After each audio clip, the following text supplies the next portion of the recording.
Pengertian lahan pasang surut. Lahan rawa adalah lahan yang tergenang secara terus-menerus akibat drainase buruk, rawa lebak, dan rawa pasang surut.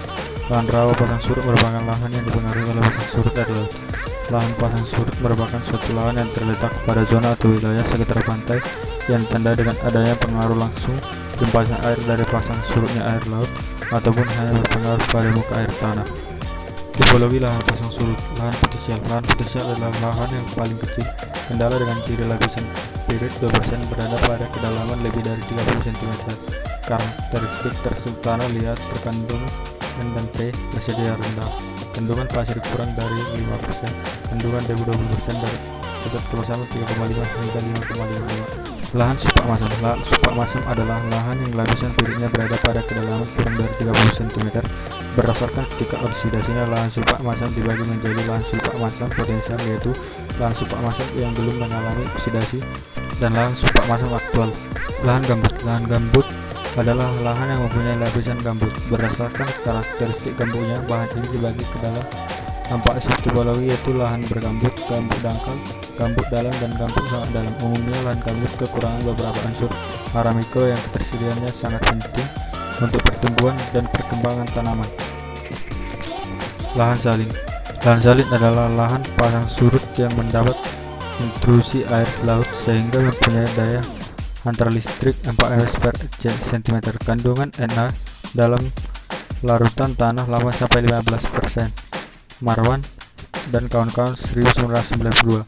Lahan salin adalah lahan pasang surut yang mendapat pengaruh dan intrusi air garam dengan kandungan Na dalam larutan tanah lebih besar 8% selama lebih dari 3 bulan dalam. Sedangkan lahannya dapat berupa lahan potensial sulfat masam dan gambut. Faktor-faktor yang mempengaruhi penempatan dan pengolahan lahan rawa.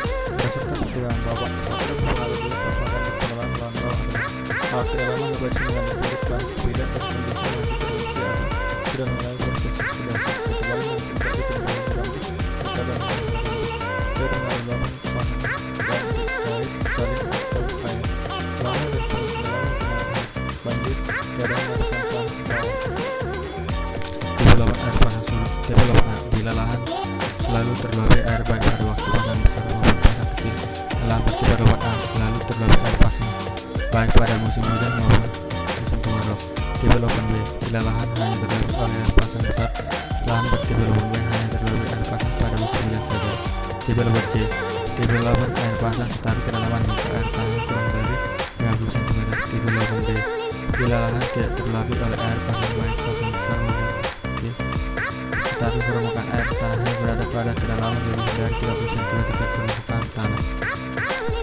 Penataan lahan di pasang surut. Menurut Wijaya Adi 1995 dan Subaya dan Wijaya Adi 1998, lahan pasang surut dapat ditata sebagai sawah, tegalan, dan surujan, disesuaikan dengan tipe lawan air dan tipologi lahan serta tujuan pempalan. Secara umum terlihat bahwa lahan bertipe lawan air yang karena selalu terdapat air pasang dianjurkan ditata sebagai sawah, sedangkan lahan bertipe lawan B dapat ditata sebagai sawah air atau sarjan. Lahan bertipe lawan B atau C dan C karena tidak terdapat air pasang tetapi air tanah dangkal dapat ditata sebagai sawah tada hujan atau surjan bertahap dan tegalan. Sedangkan untuk bertipe lawan D ditata sebagai sawah tada hujan atau tegalan dan perkebunan. Tata air.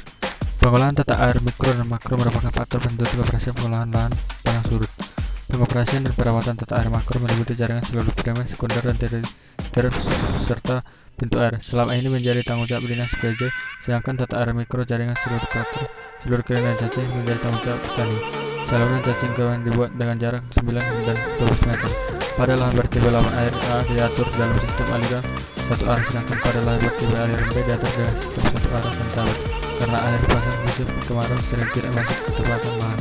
Sistem tata air pada tipe lawan air C dan ditunjuk untuk menjalankan air karena sumber air hanya berasal dari hujan. Yang terakhir, oleh karena itu saluran air pada sistem tata air lahan bertipe lawan air C dan D perlu ditabat dan pintu air stop lock untuk menjaga permukaan air tak makin sesuai dengan kebutuhan tanaman serta memungkinkan air hujan tertampung dalam seluruh air tersebut. Pengolahan lahan.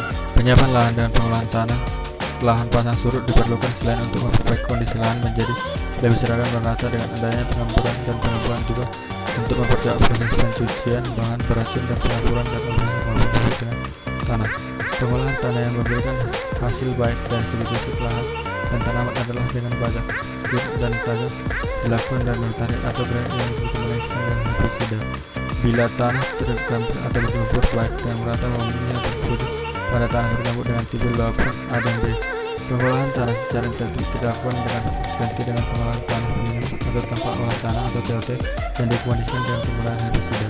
Hal ini menunjukkan bahwa dalam pasang surut untuk pengolahan tanah tergantung kondisi lahannya. Walaupun pengolahan tanah diperlukan, tapi tidak harus dilakukan setiap musim, karena pengolahan tanah yang dilakukan secara dua musim tanaman tidak menguntungkan hasil tanaman.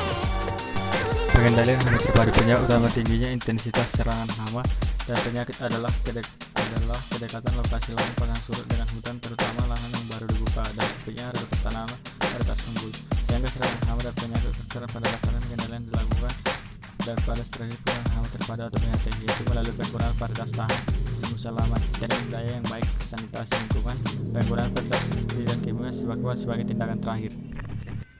Kekurangan tanah pasang surut. Adanya perluasan wilayah pasang surut yang disebabkan karena perkenalan di tepian rawa, sehingga wilayah rawa menyempit. Hal ini dapat dipercepat dengan kebiasaan membuang limbah sampah atau cairan ke dalam rawa.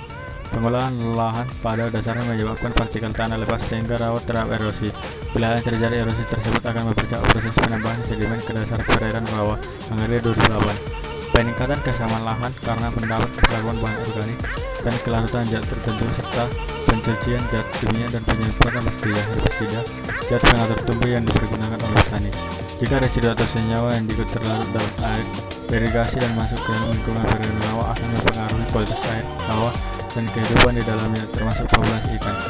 Penggarapan lahan pasang surut menjadikan lahan subur bagi berbagai jenis tumbuhan liar selain tanaman berbeda. Jika lahan tersebut kemudian dibiarkan menjadi bero, dengan cepat akan tumbuh berbagai jenis tumbuhan liar spesies tumbuhan secara bergantian melalui proses adaptasi dan suksesi.